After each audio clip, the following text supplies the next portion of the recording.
You expect me to believe that story? The judge chuckled, shaking his head as he glanced over his glasses. A homeless man claiming to be a Navy SEAL. Mr. Jennings, this is a courtroom, not a movie. Laughter echoed through the room. A few jurors smirked. Even the bailiff couldn't hide his grin. At the defendant's table, Walter Jennings, ragged, bearded, hunched from years on the street, just sat still. His jacket was torn at the sleeves, his boots duct-taped together. He didn't speak, just looked down at his hands, which trembled slightly as he clutched a dog tag chain hidden under his shirt. The courtroom wasn't here for a war story. Jennings had been arrested for sleeping behind a diner. The manager wanted charges pressed. The city wanted a cleanup before tourist season. No one cared that he said he served.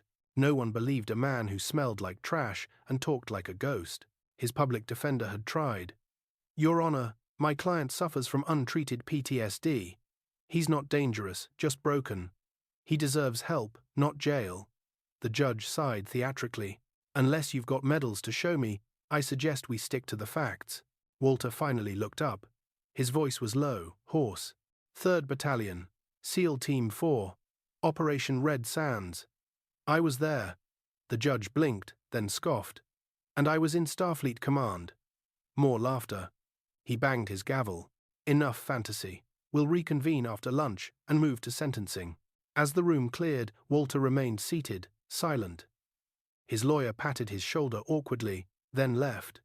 The bailiff looked at him with pity. You almost had me convinced, old man. Walter sat in the empty courtroom, eyes staring into nothing, ghosts dancing in his mind of helicopters, desert winds, brothers lost in ambushes no one ever wrote about. He wasn't supposed to end up like this. But life after war didn't come with a mission briefing. Half an hour later, just as court was about to resume, something strange happened.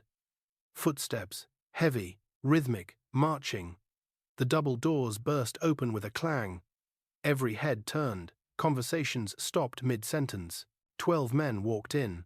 Tall, broad, hair close-cropped. All in suits, save for one still wearing dress blues with ribbons that covered half his chest. They marched in formation, controlled, precise. And in the middle of the courtroom, they stopped. The one in dress blues stepped forward and saluted. Permission to approach, Your Honor, he said, his voice strong and commanding.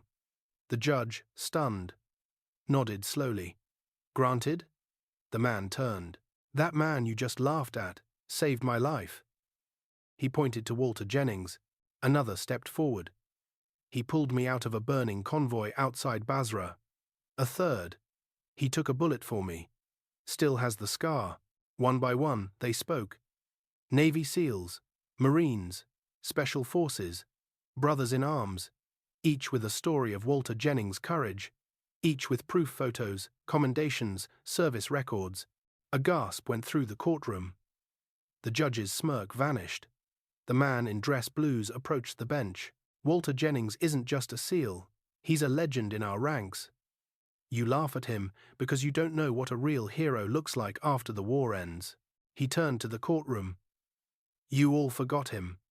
But we didn't. Walter sat motionless, eyes wide, tears welled, but didn't fall.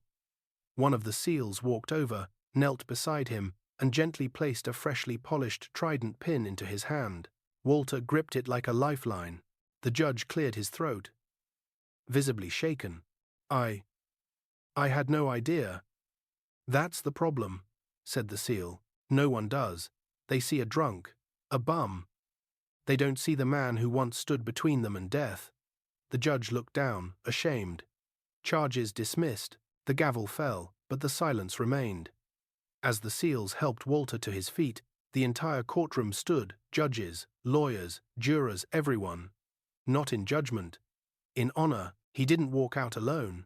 He walked out surrounded by men who never forgot, because respect isn't given to a clean suit or a good story. It's earned in the mud, in the fire, in the silence of sacrifice. And sometimes, even heroes get lost, until their brothers bring them home. Before we wrap this up, I want to know one thing. Where in the world are you watching from? And what did this story wake up inside you? Don't hold back. Your voice matters here.